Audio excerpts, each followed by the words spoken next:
Okay, we'll go ahead and get started with our post-race media availabilities. We got our race-winning crew chief, Jeremy Bullins, from the number 12 Dented Wizard Ford for Team Penske. We'll go ahead and open up to questions. We'll start here up front with Jordan, and then over to Dustin. Jordan Bianchi, The Athletic. I have two questions. First, when Ryan spun yesterday, you take me through that. You're thinking we're out of it. We still have a good enough car to come back. Just walk me through that.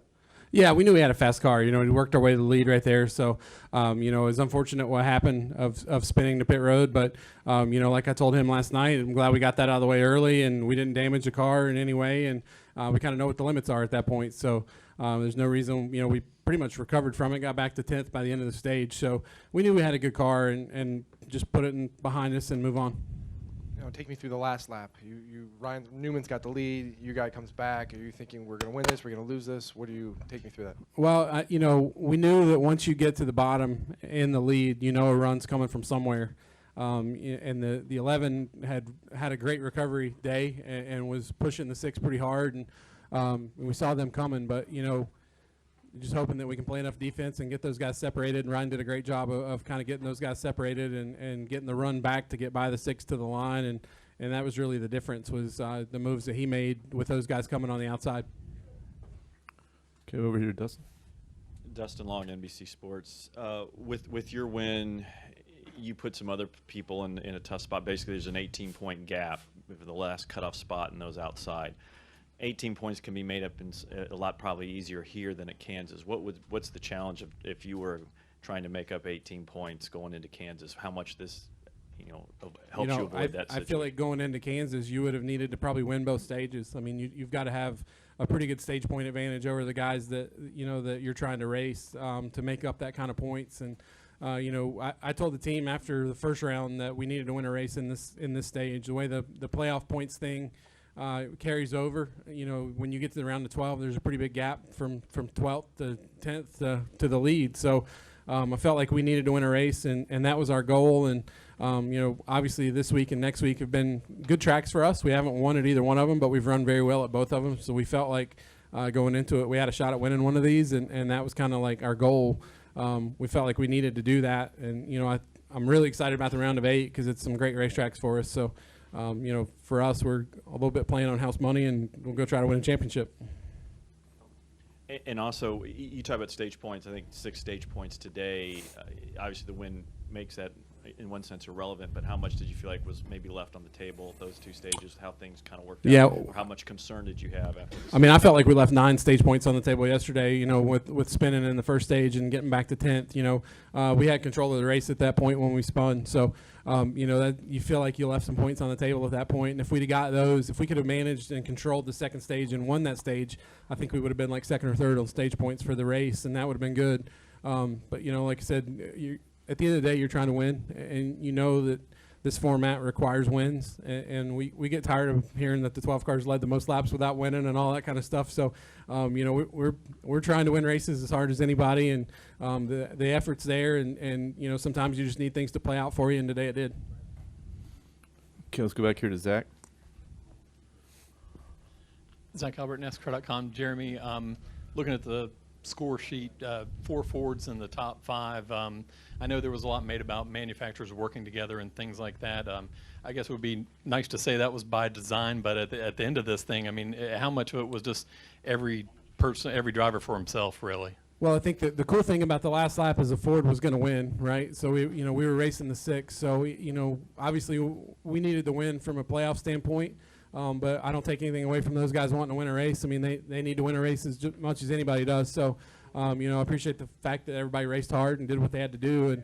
And, we had a bunch of Fords up there, and one was going to win the race. And the manufacturer thing is very important. Those guys probably don't get enough credit for the support they give to the race teams and across the board, whether it be Ford or any of the others. But, appreciate everything that they do. And it's our job to try to do the best we can for them and to get a Ford in victory lane, and just really happy it was a 12 car. Okay, any more questions?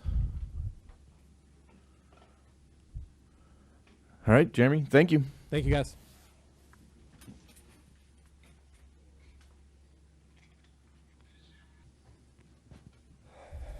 It's real quiet in here.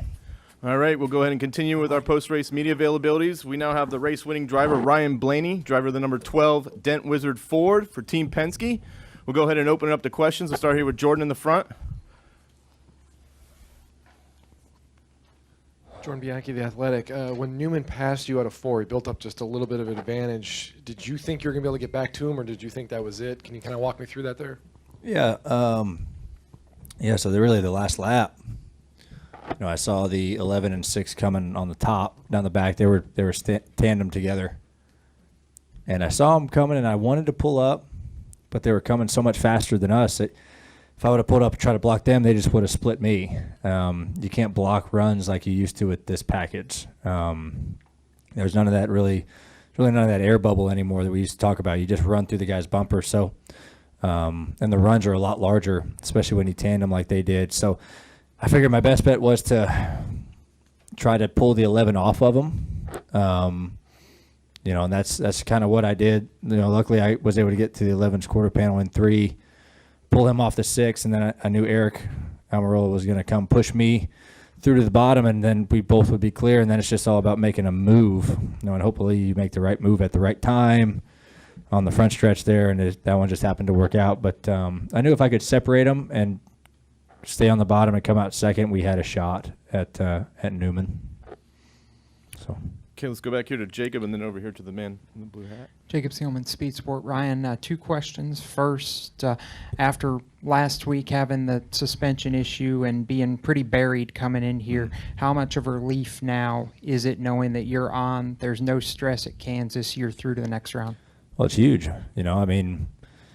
After last week, having that trouble with the,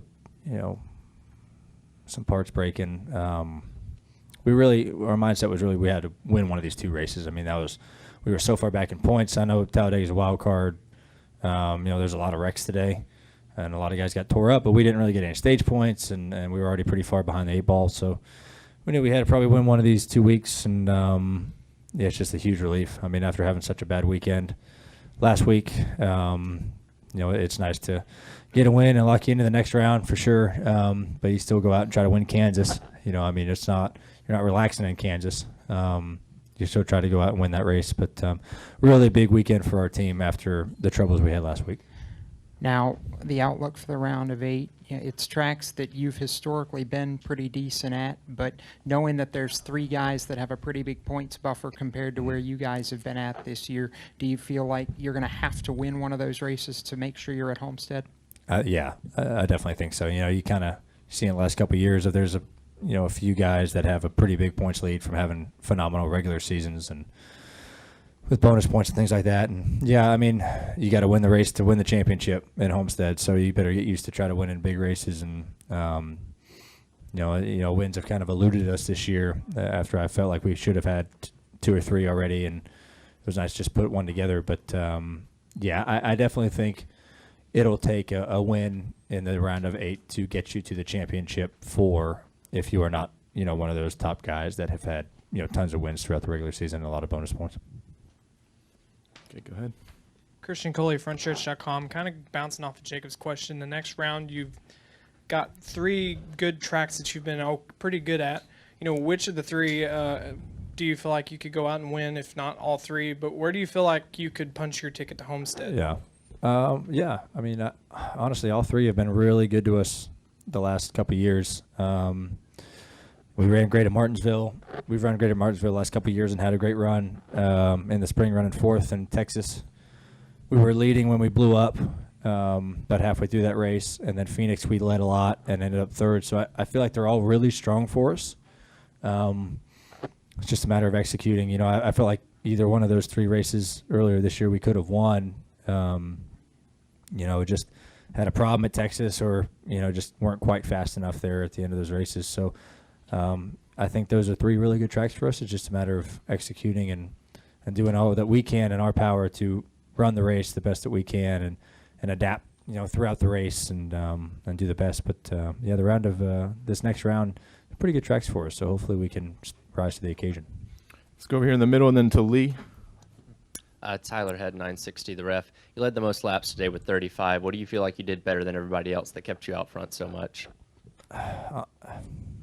nothing. I mean, it's just this race, and now, you know, you get, you know, last year and a couple years prior to that, it was a lot easier for the leader to block lanes and control the race, you know, and I thought Brad and Joey were great examples of being able to control the whole race with being able to air block and things like that. And nowadays, like I talked about earlier, you just can't do that. I mean, you cannot. There's no air bubble to kind of push the leader up front, so you can't play different lanes. You're just trying to push as hard as you can. You know, there's a couple instances we came off pit road first and were able to just run the bottom and run it pretty decent. I know we led a little bit. I didn't really think about that, but it wasn't no one dominating this race. You know, I mean, I think you can look back at this whole race, and there wasn't anyone with a dominantly fast car. You know, it just kind of was all about the help behind you, the runs that you could get, where you took your runs. This speedway racing is so tough nowadays with the way the cars are now. You don't see any domination anymore, which is probably good for the fans, right? I mean, you don't have anybody leading 100 laps of the race. It's all mixing up. I don't know how many green flag passes there were. There's probably a lot. And, you know, yeah, a little bit more wrecks than I'd like to see, but you're just going to have those when people are pushing really hard like they did today. But, yeah, it just circumstantial. I mean, we just found ourselves in the lead a little bit throughout the race, and we're shuffled back to the front. It's just kind of the way things are now. Lee Spencer, the Racing Boys. Can you just talk about your range of emotions from Dover and going to the cellar of the points, and then, you know, coming in here knowing you have to run well, you spin going on a pit road even though you have the fastest car, and then come back tonight after, you know, one crash after another to win this thing? Yeah, definitely a big range of emotions, right? I mean, this is what sports are about. See ya. Bye. That was the weirdest thing I've ever been a part of. Asked questions and left. Didn't want to write it down. Nice question. No, I mean, I don't know what to think. No, it just, you know, from our trouble yesterday, spinning, coming onto pit road, leading the race, obviously that's something you want to forget, right? I mean, you learn what to do better next time, but you want to forget about that. And then having a night in between is honestly worse. You kind of dwelling on it and saying, man, why the heck did I do that? That was so dumb. And then, you know, missing a bunch of wrecks today. You know, I feel like all the other speedway races this year we've gotten collected into someone else's mess, you know, and none of our doing it. A lot of guys had that happen to them today. It's just the way that speedway racing goes. But today we were able to be in a spot to see the wreck happen and miss it. Which has not been the case this year for us. We've always been just wadded up in it and nowhere to go. Yeah, just a wild race, you know, and that comes from people pushing really hard. You know, that's what people got turned from, of people pushing very extremely hard. And these cars, the bumpers don't connect well, and the rear springs are so stiff that it's easy to turn cars to the right. And, you know, you saw a lot of that happen today. I think that was pretty much every wreck of cars getting kind of sideswiped on their rear bumpers. But luckily we were able to make it through those and then capitalize on the opportunities we were given at the end of the race. Okay, let's go to Dustin and then Jerry. Dustin Long, NBC Sports. You said earlier you knew you had to win. You felt like you had to win one of these next two races. I understand you guys go into every race, or you go into every race looking to win. But when you get to this point and feeling like you have to win and understand your situation, what is that like? How is that any different, or how do you try to keep it the same from week to week? Because it's the playoffs, it's not the same. Yeah, I mean, it's the same, but it's different. You know, I mean, I mean, I always say our mindset every week, any team's mindset is to win the race every week, right? But when you realize what's on the line, and if you're in, I wouldn't call our situation this weekend a must-win situation, but it was most likely we had to win the race here at Kansas to advance with how good guys were on points. But, yeah, it's definitely a tough thing. You know, we like to say that there's no pressure on it, but there's a lot. I mean, there's a lot of pressure internally that can sometimes come out. Maybe you don't show it very often. I don't show it very often, but it does come out every now and then because this is what you love to do, and there's a lot of things on the line. But yeah, just definitely a really important day for us to do well. We didn't get a lot of stage points, so I was kind of worried about that throughout the day, and like the 24, the 88 did. And then they had their problems, but just, you know, yeah, just a you go into these weekends kind of focused on, there's good and bad to having to win. You got nothing really to lose, right? You're pretty far back, and you're going to be really aggressive on things. But then you know that you have nothing to lose, and you're going to maybe put yourself in some sketchy situations. So there's kind of good and bad to that. But I've always kind of been a taking chances kind of person. So I think that even though I don't want us to see it, don't want to see us in this situation, it kind of almost brings an extra fire to people. And also, you've advanced this far a couple years ago, and we're almost like essentially, I guess, almost in a kind of a must-win situation at Phoenix. You responded by winning the pole, and then things didn't work out. What, other than being 2 years and just everything you've gained in 2 years, what can that experience of being in that round, being so close to Miami, potentially help you as you get ready for this upcoming round of 8? Yeah, I mean, like I said earlier, there's a few guys that are really good on points right now, and you're probably going to have to win in the round of 8 to advance if you're not one of those guys. And that's, I mean, like I said, you got to win Miami. So, I mean, most likely you got to win the race. So, better get used to that. Better get used to that mindset. But yeah, we had this shot a couple years ago with the Wood brothers in 17, and got to Phoenix, won the pole, and then just didn't run well enough. We were kind of too far out. But it's, you just want to put yourself in a spot to have a chance, and that's really all you can ask for. And now our chance is here. It's in the round of 8. We have our chance to go to Miami. But we got knocked out now. You have no chance. So all you're looking for is an opportunity to kind of capitalize on a situation and on a race like we did today. So I feel really confident we can go out and win any of those 3 races in the round of 8. Those are really good tracks for us. So that's kind of what our focus is. So, yeah. Okay, on to Jerry. Jerry Jordan, kickingthetires.net. Last week, Harvick talked about safety as the biggest change he's seen in 20 years, and we saw a lot of cars, kind of some crazy wrecks today, airborne, but landed on its wheels. When you're driving through that, what is going through your mind? We were over 200 miles an hour several times on multiple laps today. Does any of that going through your head? What were you thinking when cars are doing a full flip at the front of the field? I mean, when you're racing and you're green flag, you're not thinking of that. You're thinking of, honestly, I don't think about it at all, the safety side of it at all. And granted, I haven't been around that long, so I don't, it's easy for someone like Kevin to relate, right?